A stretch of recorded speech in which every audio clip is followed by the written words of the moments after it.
How's it going? Welcome back, my beautiful sinners, to another great and majestical, magical video with your boy, the Savior. That's right, back at it again. Welcome back to the channel. If you're new, which is highly likely, go down below and subscribe for fresh and original moist content. Become a member today for extra content, shoutouts, and all of that amazing stuff, and support me by checking out my music on all music platforms. Thank you very much. Now today, boys, that's right, we will be discussing the original Spyro game, okay? I'm basically gonna cover all of them. Welcome, my sinners, to this special Spyro Retrospective review in 2021, okay? So I wanted to do a Spyro Retrospective because I feel like the original games are so magical. The original Spyro games were brimming with creativity and just amazing ideas that pretty much paved the way for most other platforming type collectathon games to come,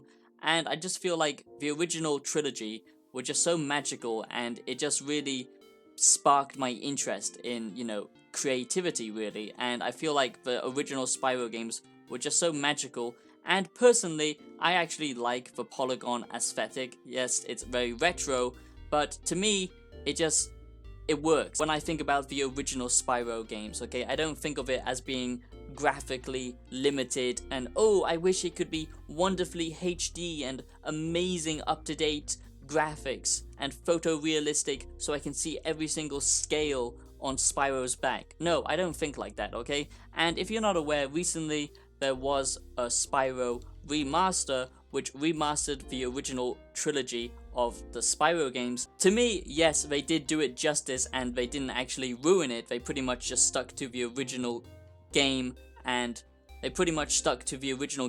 kept everything in it, but they did take out a few things which I didn't like. But to me, the charm of the original Spyro was the audio, was the music, was the actual aesthetic graphics. To me, the original Spyro games were magical and I loved the aesthetic of these games. I don't think of it as being a graphic limitation. In fact, I think it really brings a lot of charm to it with the lighting and the jagged edges. It really does have its own unique aesthetic, which I think is actually very pleasing and what makes Spyro's unique world such a interesting and creative place to explore, because obviously this couldn't exist in real life. With bringing Spyro up to date with all of these amazing graphics, it just kind of takes away the mystery of this creative land that you're exploring, because basically you have to have context because of all the up-to-date graphics that have to look photorealistic. With the original trilogy and the original Spyro classic games, that didn't matter. It really did feel like a complete fantasy,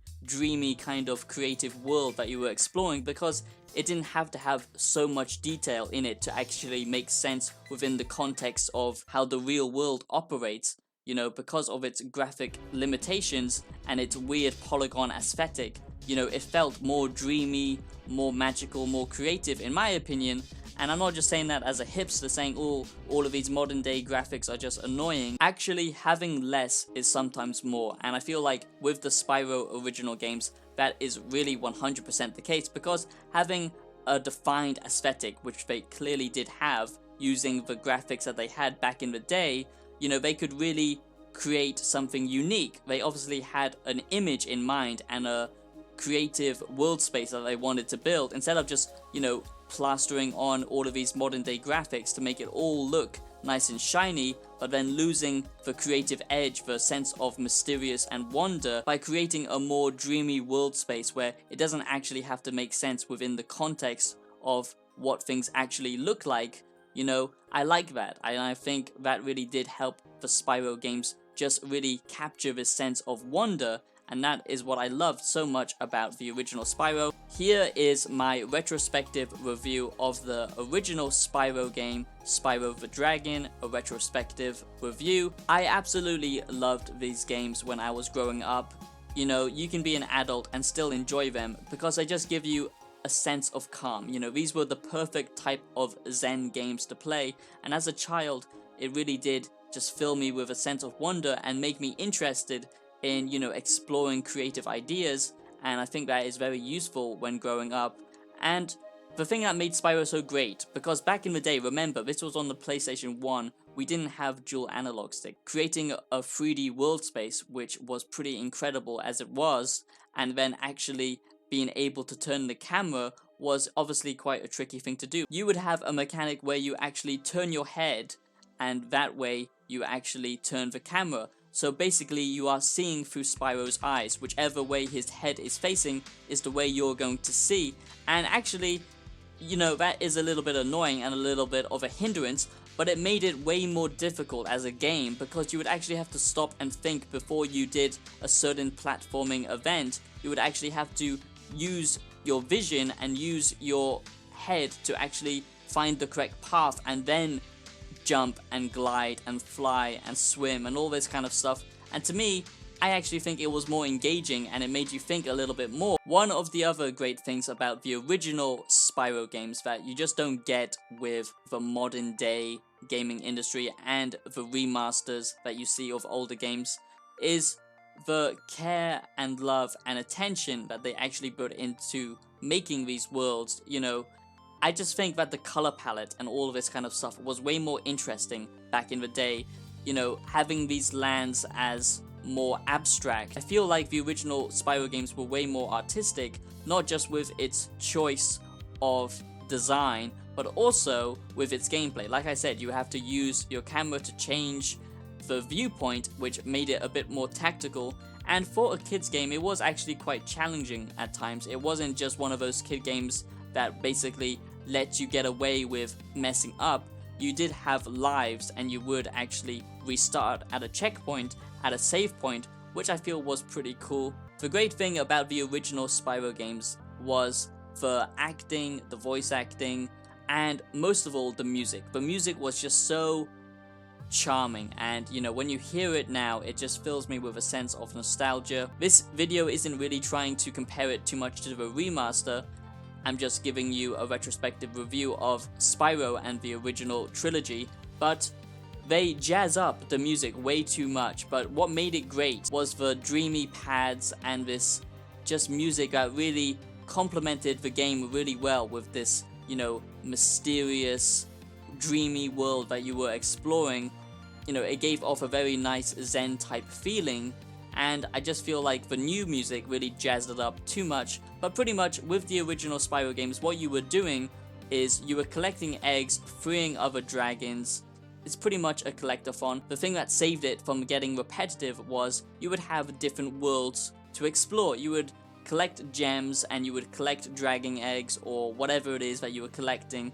You know, you had different things to collect in each game, and pretty much you would then unlock a new world portal to explore. But what it did really well was this sense of exploration, because you would unlock somewhere new every single time, and it would stop it from feeling just like a massive repetitive slog. Later on in the games, they made it even more interesting and even more engaging because they added extra things that you could do. You could play as other characters, you could do skateboarding, you could be a little penguin and fly around. You know, there were so many different things you could do. It had a lot of original mechanics back in the day. You know, this was all fresh stuff. This wasn't something that was being recycled.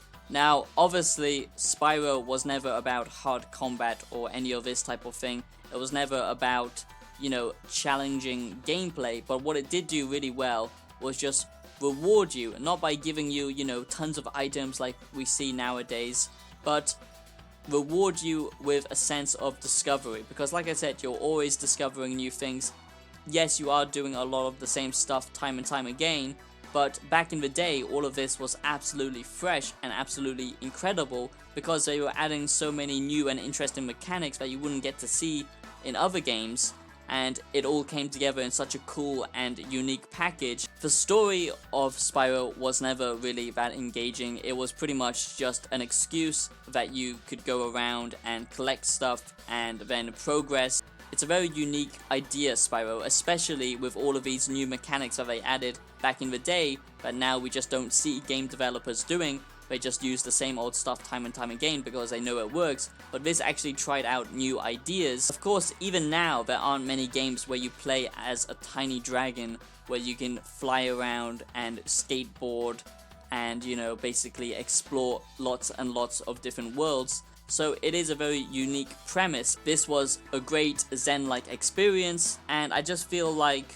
the older games had such a unique vibe to them, and it just oozed this atmosphere of love and creativity, and all of these interesting and new mechanics, like I said, you know, adding the head tilting in a third person exploration type game, you know, when we only ever had one analog stick before, was pretty incredible. Having this unique premise of a dragon where you could fly around and breathe fire, and having all of these other later cool mechanics like playing as other characters, the mechanics of not having a linear path and basically exploring at your own choice, and all of this stuff was just really unique for the time. All the levels did actually challenge you, and they did actually give you stuff. They did actually give you different stuff to do, but later on when your companion starts to talk and they basically try and make the game like pretty much every other third person exploration type game, that's when it got pretty stale. But the original three are just truly magnificent and amazing in my opinion. So that was Spyro the Dragon, a retrospective review of the original Spyro games. I hope that you enjoyed this video, my sinners. Let me know if you played Spyro when you were a kid, or what game you did play when you were growing up, and what games you're playing now.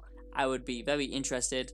Thank you so much for watching, my sinners. I hope you enjoyed this video, and I'll see you in the next one. Take it easy. Peace out.